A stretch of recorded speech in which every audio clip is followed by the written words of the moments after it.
Ma'naviyatli, komil inson tarbiyasi har bir ertasidan umidi katta elning orzusidir. Bugun biz yashayotgan jamiyatning ham maqsadi solih, yuksak tafakkur va keng dunyoqarashga ega haqiqiy o'zbekona odob-axloq egasi bo'lgan millat farzandlarini tarbiyalashdir. Bu yo'lda bugun tizimli ishlar amalga oshirilmoqda. Ya'ni maktabgacha ta'limdan boshlab maktab va oliy ta'lim muassasalarida ham o'zbeklikda ma'rifatli jamiyatni qurishga qodir va undagi qadriyatlar bardavomligini saqlaydigan yoshlar tarbiyalanyapti. Bu yo'lda ular uchun kerakli imkonning barchasi muhayyo. Ta'kidlash joiz, umumta'lim maktablarida barcha fanlar qatori adabiyot fani ham alohida dastur bilan malakali mutaxassislar ko'magida qunt bilan o'qitib boriladi. Chunki adabiyot yashasa millat yashaydi. U orqali yosh avlod ongida ezgulik niholini undirish mumkin. Hammamizga ma'lumki, umumta'lim maktablarida o'quv dasturi asosida 5-sinfdan 11-sinfgacha adabiyot darslari qo'yilgan. Bu adabiyot darslarini o'qitishdan maqsad eng avvalo o'quvchilarga ma'naviy, axloqiy tarbiya berish hisoblanadi.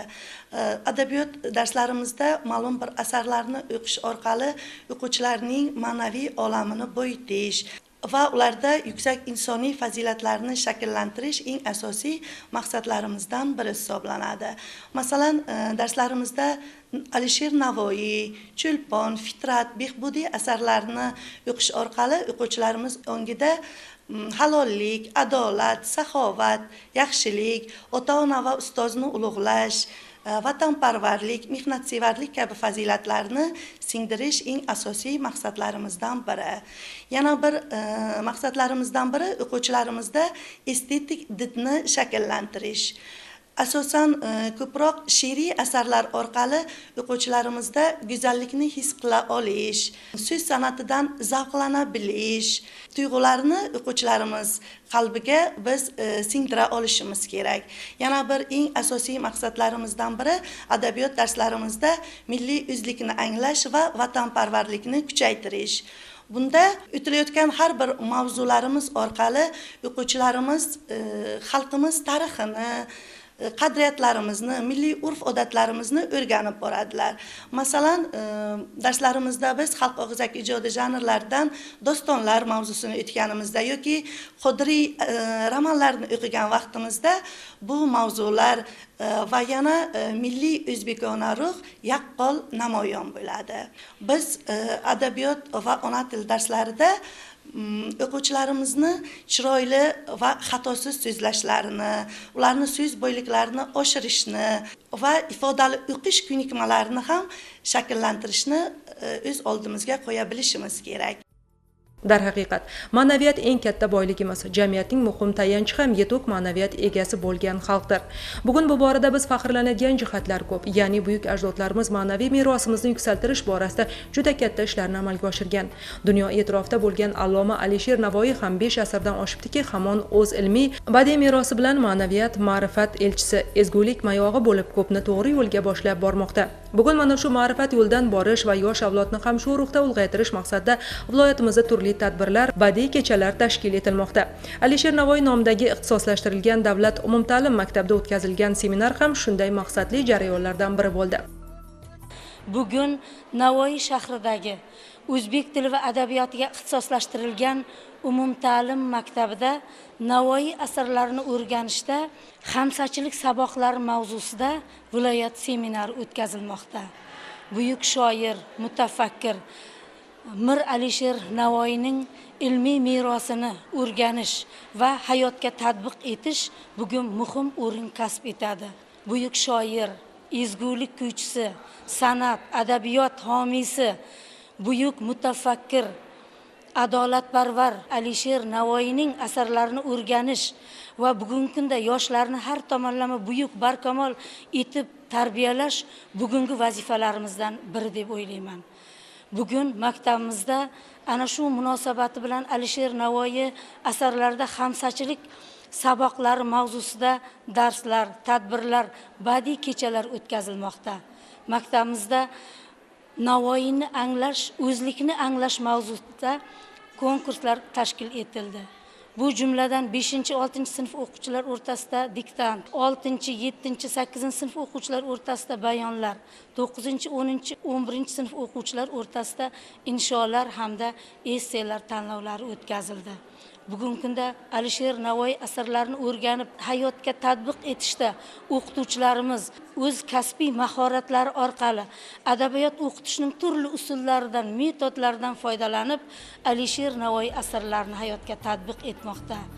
Navoiy bobomiz asarlari go'yoki durlar shodasi. Bu javohirlar yog'dusi yana 1000 yil o'tsa hamki mana shunday qimmatda e'zozlanishi shubhasiz. Chunki unda qalamga olinmagan jihatlarning o'zi yo'q. Seminarda so'zga chiqqanlar avvalo alloma merosining mohiyati, ularni yoshlar ongiga singdirish borasida kerakli fikrlarni bildirdi. Alisher Navoiy tavalludining 584 yilligiga bag'ishlangan seminar bo'lib o'tdi. Maktab o'qituvchilari, o'quvchilar tomonidan tayyorlangan tadbirlarni ko'rdik. Alisher Navoiy asarlarini o'quvchilar sahnada jonlantirganda, albatta mana shunday o'tkazilayotgan seminarlar yosh avlodni tarbiyalashda, ularning vatanparvar, saxovatpesha bo'lib ota-onaga hurmat munosabatlarini ifodalashda juda ahamiyatli deb aytish mumkin. Alisher Navoiy turk nazmida "Chu men tortib alam, ayladim ul mamlakatni yak qalam" deb aytgan o'z asarlarida mana yaqinda Alisher Navoiy kuylagan o'zbek tili, turkiy tilga bo'lgan munosabat yana bir o'zining ifodasini topdi desak, yanglishmagan bo'lamiz. Navoiy davlat universitetida maktablar bilan aloqa yaxshi yo'lga qo'yilgan. Nafaqat o'zbek tili va adabiyoti, boshqa turli o'tkaziladigan fanlar bilan xuddi shunday hamkorlik yo'lga qo'yilgan. Navoiy davlat universiteti til va adabiyot yo'nalishida 500 dan ortiq talabalar tahsil oladi. Endi aytish mumkinki, bitiruvchi kurs talabalarimiz shu aynan mana shunday maktablarda yosh o'quvchilarga saboq beradilar. Shu Navoiy ijodini, o'zbek tilining turli qirralarini o'rgatadi. Ma'lumki, bugun turkiy xalqlarning barchasi biz singari Navoiy asarlarini o'qib o'rganadi. Sharqona odob, axloq, insoniylik mohiyati, yaratganni anglash, bular biz singari boshqa xalqlar hayotida ham muhim o'ringa ega. Tadbirda turkiyalik olim professor Kemal Yavuz Ataman ham ishtirok etib, Navoiy merosining mohiyati va unda komil inson tarbiyasining muhim asoslari haqida to'xtalib o'tdi. Alisher Navoiy dil mülkünün sultanıdır. Alisher Navoiy til mulkining sultoni, Turkiy dunyo uchun juda muhim shaxs hisoblanadi. Turkiyda ham, Forsiyda ham samarali ijod qilgan. Ham Turkiyda ham Forsiyda she'rlar, g'azallar, baytlar bitgan. Uning baytlari shoh asar hisoblanadi. Alisher Navoiyning baytlaridagi ma'no butun Turkiy olamdagi qalblarga yetib borgan. U yozgan asarlar bugun hammaga tanish, boshqa tillarga ham tarjima qilinyapti. Jahon adabiyotida Navoiy ijodi alohida ahamiyat kasb etadi. Bugun O'zbekistonda ham davlat rahbari tomonidan Navoiy ijodiga e'tibor qaratilmoqda. Biz ham Turkiyada so'nggi yillarda Navoiy ijodi haqida juda muhim konferensiyalar uyushtirmoqdamiz. Men ham O'zbekistondagi olimlar bilan Navoiyning kitoblarini tarjima qildim. O'tgan hafta professor Dilnavoz Yusupovaning Alisher Navoiyning adabiyoti va san'ati nomli asarini turk tiliga tarjima qildim. Yana Nurboy Jabborovning Navoiyning ilm san'ati nomli asarining tarjimasi ustida ishlayapmiz. Albatta bu faoliyatlarimiz hamma uchun manfaatli bo'ladi degan umiddamiz. Buradaki konferansa iştirak etmiştim. Bu yıl yine bu konferansa kadar kalacağım. Albatta, Navoiy ham izlanuvchan, yangiliklar qilishdan qo'rqmaydigan, ilmli kishilar jamiyat ustuni bo'lishini istagan. Bugun shu orzusi amalga oshib, yoshlar dunyoni zabt etmoqda. Ajdodlariga munosib voris bo'lish uchun puxta bilim olib, tafakkuri yuksak insonlar safiga qo'shilyapti. Shirot tuprog'ida voyaga yetgan, qush tili yo'llarini munavvar etgan, yillar to'zonidan sog'-omon o'tgan Alisher bobomlar buyuk odamlar, hamsasi ko'ngilni shamdek yoritgan, tilimizni ko'rkam boy etgan, mag'rib va mashriq ham iftixor etgan Alisher bobomlar buyuk odamlar. Dostonlari chiqmagay yoddan, so'rang Majnun qaysdan Farhoddan, Layli shirin qaddi Shamshoddan Alisher bobomlar buyuk odamlar. Mir Alisher otash zabondir, umri boqiy omon omondir, g'azallari fidoyi jondir Alisher bobomlar buyuk odamlar. Tadbirda iste'dodli o'quvchilar alloma asarlaridagi qahramonlar obrazini gavdalantirib, Farhod, Majnun, Layli, Shirin qolaversa, Guli obrazlari orqali o'z mahoratlarini aks ettirishga harakat qildilar. Otashim ruxsora ochib, xonumonim o'rtading, xonumonim xudni bo'lg'ay, jismu jonim o'rtading. Dema ne qildim jonu ko'nglimni olib, o'rtading ey qotilu, nomehribonim o'rtading. Dilraboliq birlachun, yoqding jamolin sho'lasin, xasta ko'nglim olg'achoq ey dilistonim o'rtading. O'tqa solding sabru aqlu, joni ko'nglim barchasin, yo'q borim kuydirib, yaxshi yomonim o'rtading. To Navoiydek belu og'zing xayoli birlamen, ushbu yo'q savdoda paydoyu nihonim o'rtading. Bugungi seminarga biz juda ham ishtiyoq bilan, mehr bilan tayyorgarlik ko'rdik. Hattoki shu darajada o'quvchilarimiz rollarni ijro etishdiki, tomoshabinlarda ko'zlarida yosh qalqidi. Bu narsani ko'rib biz o'qituvchilar juda ham xursand bo'lamiz. Demakki, biz Hazrat Navoiyni qahramonlardagi haqiqiy muhabbatni, haqiqiy ichki kechinmalarni hammasini o'quvchilarimizga yetkazib bera olganmiz. Bunday tadbirlar bizning maktabimizda juda ham ko'p bo'ladi. Biz nafaqat bilim berishda, ma'naviy tarbiya berishga ham e'tibor qaratganmiz. Bu bugungi tadbirda o'z aksini topdi deb o'ylayman. Insoniyatning mana shunday buyuklar, yuksak tafakkur egasi bo'lib barchani to'g'ri yo'lga boshlab kelayotgan allomalar oldidagi burchi ko'p. Chunki ular qisqa yashab o'tgan umr davomida 100 asrlar o'tsa hamki, ahamiyati katta bo'lgan merosi bilan barchaning qalbiga ezgulik urug'larini qadayveradi. Bu yo'lda ular merosning targ'ibotchisi bo'lgan adabiyot fani o'qituvchilarining ta'kidlaganidek, mas'uliyati juda katta. Maktablarimizda Alisher Navoiy ijodini o'rganish har bir sinf doirasida mavzular berilgan. Masalan, 5-sinfdan 8-sinfgacha bo'lgan adabiyot darsliklarimizda Alisher Navoiyning lirik janrlari, masalan, fardlari, ruboiy, tuyuq, hikmatli so'zlari va g'azallar tahlili berilgan. 9-sinfdan 11-sinfgacha bo'lgan darsliklarimizda esa Navoiyning shoh asari bo'lgan Hamsa dostonlari berilgan. Biz Alisher Navoiy ijodini o'rganish orqali darslarimizda turli xil metodlardan foydalanib o'rgatamiz. Masalan, bunday metodlardan biri an'anaviy, odatiy metod. Bu metodda o'qituvchi Alisher Navoiyning asarlarini o'quvchilarga tushuntirib beradi. Har bir qahramon tahlil qilinadi va murakkab joylar, murakkab so'z va tushunchalar o'qituvchi tomonidan tushuntirib beriladi. Dars so'ngida esa o'qituvchi tomonidan berilgan savollarga o'quvchilar javob beradilar. Men 9-sinf o'quvchilariga ona tili va adabiyot fanlaridan dars o'taman. Navoiy ijodini o'rganish davomida, masalan, taqqoslash metodidan foydalanishimiz mumkin 9-sinf adabiyot darslarida. Taqqoslash metodida Navoiy ijodi, masalan, Hamsa asarini taqqoslash metodi orqali boshqa ijodkorlarning yozgan asarlari bilan taqqoslab o'rganishimiz mumkin. Masalan, Nizomiy Ganjaviy, Dehlaviy hamsalari bilan solishtiramiz va Navoiy hamsasini u ijodkorlar asarlaridagi farqli tomonlarini, o'ziga xos jihatlarini solishtirib o'rganamiz. Bugungi bo'layotgan ochiq darslarimizda interfaol metodlardan foydalanildi. Interfaol metodlar o'quvchilarni darsda faol ishtirok etishga undaydi. Masalan, rolli o'yinlar metodi. Bu metodni amalga oshirgan vaqtimizda Navoiy asarlaridan sahna ko'rinishlari ijro etiladi. Navoiy asarlari qahramonlari sahnada gavdalantiriladi. Bu metod orqali biz o'quvchilarni xotirasida mavzuni uzoqroq muddatga saqlanib qolishiga erishamiz. Ayni paytda shu yo'lda daxldor bo'lgan soha vakillarining malakasini oshirish ham muhim ahamiyatga ega. Bu borada viloyat pedagogik mahorat markazi maqsadli jarayonlarni davom ettiryapti. Jarayonda markaz mas'ullari ham ishtirok etib, umumta'lim maktablarda Alisher Navoiy ijodini o'qitishning o'ziga xos usullari va uning natijalari haqida fikrlar bildirishdi. Alisher Navoiy asarlarini o'rganar ekanmiz. Biz o'rganganimiz sari bilishimiz kerak bo'lgan, o'rganishimiz, anglashimiz kerak bo'lgan jihatlari naqadar ko'p ekanligini anglab yetamiz. Umumta'lim maktablarida Alisher Navoiy asarlarini o'rganish ularning yosh xususiyatlariga qarab belgilab berilgan.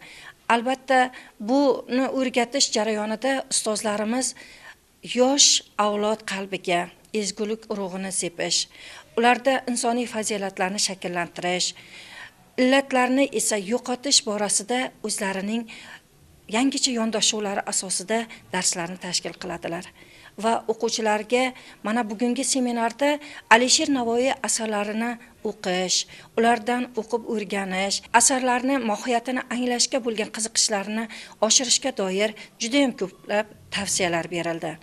Va mana shu seminar shunchalik yaxshi tashkil etilganki, bu albatta ta'lim sifatini oshirishga, yosh avlodni kelajakda aynan Alisher Navoiy o'zining asarlarida orzu qilgandek yetuk, komil, jamiyat uchun kerakli bo'lgan insonlarni tarbiyalashda qo'l keladi degan umiddamiz. Inson ulg'aygani sari yana o'rganmaganlari ko'p ekanligini anglagan holda juda ham o'rganishga ishtiyoqi ortib borar ekan va shu borada o'zim ham Alisher Navoiy asarlari, uning g'azallari borasida bir qancha ishlarni amalga oshiryapman. G'azallarini tadqiq etish, aynan Alisher Navoiy g'azallarida nafs konseptining o'rganilishi borasida bir qancha ishlarni amalga oshirmoqdaman.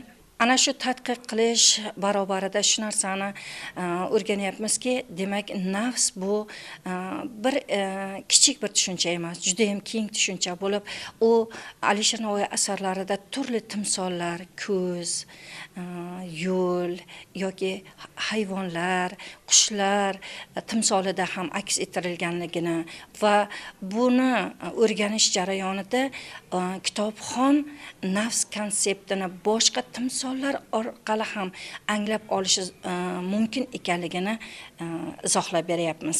Ana shu Alisher Navoiy g'azallarida nafs konseptining ifodalanishi mavzusidagi tadqiqimiz davom etmoqda. Albatta bu ham kitobxonlarimizga, o'rganuvchilar uchun bir dolzarb masalada qilingan ish bo'lishini istab qolamiz. Bu tadqiqimiz albatta Navoiy asarlarini o'rganuvchi, Navoiy asarlariga qiziquvchilar uchun bir yaxshi qo'llanma bo'ladi degan umiddamiz. Seminarda shuningdek mahoratli pedagoglar Navoiy merosining gultoji bo'lgan Xamsa asarining mohiyatini ochib beruvchi ochiq darslar ham o'tishdi. Interfaol jarayonlar o'quvchilarni alloma ijodiga bo'lgan qiziqishlarini yuksaltira olgani bilan ahamiyatli bo'ldi. Bu seminarda men 9-sinf o'quvchilariga Farhod va Shirinning badiiy tahlil namunalari asosida ochiq dars o'tdim. Ochiq darsim 9-sinf o'quvchilariga bo'lgani uchun bu darsni ko'proq tarbiya bilan, hayot bilan bog'lab o'tishga harakat qilaman, chunki yuqori sinf o'quvchilarida Alisher Navoiy asarlarining berilishi bu ularni o'sha Alisher Navoiyni aynan o'quvchi yoshlarga berayotgan tarbiyasi, ularni to'g'ri yo'lga boshlash haqida bo'ladi. Farhod va Shirin asarida Farhod komil inson timsolida gavdalanadi. Shu asarni tahlil qilish davomida bolalarda shunchalik bir qiziqishni ko'rdimki, adabiyot o'qituvchisi 45 minut darsda Farhod va Shirin asarini tahlilini shunchalik bolalarga yetkazib berishda mas'uliyat katta bo'ladiki, ular zerikish emas, balki o'zlariga kerakli bo'lgan xulosalarni chiqarishni o'rganishlari kerak. Masalan, o'sha Farhod va Shirin asarida 3 ta ustozlari bor: Boni, Moni, Qoran. Bu ustozlarni men bolalarga aytganimda, o'zlaringizni ustozlaringizni ko'z oldilaringizga keltiringlar. Alisher Navoiy Farhodni bir yilda Qur'onni o'rgandi deb keltiryapti, 3 oyda savod chiqardi deb keltiryapti. Va shunday aytayaptilarki, agarki bir ko'rmoq edi sabaqni, yana qayta ochmoq yo'q edi u varaqni. Agar bir saboqni bir marta ko'rsa edi, qayta o'sha varaqni ochmas edi. Shunchalik darajada iqtidorli ekan va o'shanaqa darajada iste'dodli ekan deyish kerak. Boni, Moni, Qoran ustozlarni qarang. Moni naqqosh, tosh yo'nuvchi, Allohni ishqini qalbiga chizadi, naqshlaydi va tosh kabi yo'nib qoldiradi. Muhabbat deganda odamlarga emas, Allohga bo'lgan ishq. Aslida muhabbat ham ikki xil bo'ladi, haqiqiy va majoziy ishq. Aynan o'sha Farhod va Shirinni ustozlarni keltirishi Allohni ishqini uni ko'ngliga joylaganini aytganimda bolalar haqiqatan ham qiziqish bilan qarab qoldida. Men o'ylayman, adabiyot o'qituvchisi san'atkor bo'lishi kerak. 45 minut darsda ularni san'atga bo'lgan, adabiyotga bo'lgan mehrini oshirish uchun o'zida bo'lgan har qanday qobiliyatni ishga solib dars o'tish kerak. Juda ham mamnun bo'ldim. Darsim yaxshi o'tdi. O'quvchilarimda qiziqish ko'rdim va o'zim adabiyot o'qituvchisi bo'lganimdan juda ham faxrlanaman. Albatta, maktab bilim o'chog'i. Mana shu dargohda ham yosh avlod qalbiga ezgulik urug'lari qadaladi. Bugun shu hislarni singdirish, komil insonni tarbiyalab mustaqil hayotga yo'llash albatta pedagoglar zimmasiga ulkan mas'uliyat yuklaydi. Bu galgi maqsadli tadbir ham shu jihatdan samarali kechdi. Buning natijalari esa albatta kelajakda yoshlar kamolotida o'z aksini ko'rsatadi.